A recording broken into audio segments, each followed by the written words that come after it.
இருக்கீங்க? This is Sukanya. YouTube channel start பண்ணி இன்னையோட 157 டேஸ் கம்ப்ளீட் ஆயிடுச்சு. வெரி கிளாட், மகிழ்ச்சிங்க. ஸோ என்னோட சேனலை முன்னே பற்றி யோசித்தீங்க எப்படி யோசிப்போம் உங்களுக்கே தெரியும். எந்த ஒரு விஷயத்தை ஸ்டார்ட் பண்ணுவோம். திஸ் இஸ் மை மாம் பத்மாவே வாங்கி ஸ்டார்ட் பண்ணுவோம். ஸோ எனக்கு ரொம்ப ரொம்ப இம்பார்ட்டண்டான பதிவு இம்பார்ட்டண்டான பாசிபிள்னா என்னங்க? சாத்தியம். இம்பாசிபிள்னா சாத்தியமற்றது.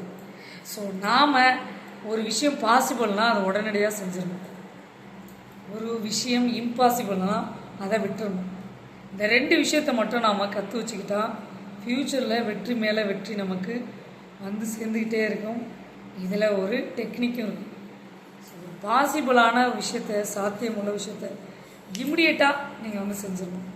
அது இம்பாசிபிள் அப்படின்னு சொல்கிற ஒவ்வொரு விஷயத்தையும் நீங்கள் இக்னோர் பண்ணிவிட்டு மூவ் ஆன் பண்ணிவிட்டு போயிட்டே இருக்கணும். ஸோ இதை மட்டும் ரெண்டு விஷயத்தை நீங்கள் கற்றுக்கிட்டிங்கன்னா எல்லாத்துலேயும் வெற்றி நிச்சயம். இருந்தோம் சென்றோம் வாழ்ந்தோம் இல்லாமல் ஏதாவது ஒரு சாதனை படிச்சுட்டு போயிட்டே இருக்கணும். வெற்றி நிச்சயம் உங்கள் சுகன்யா. ஸோ லைக் பண்ணுங்கள், ஷேர் பண்ணுங்கள், சப்ஸ்கிரைப் பண்ணுங்கள், பக்கத்தில் இருக்க பெல் பட்டனை கிளிக் பண்ணுங்கள். அப்போ தான் நாங்கள் போடுற வீடியோ நோட்டிஃபிகேஷன் வரும். உங்கள் சுகன்யா. பாய். See you later guys.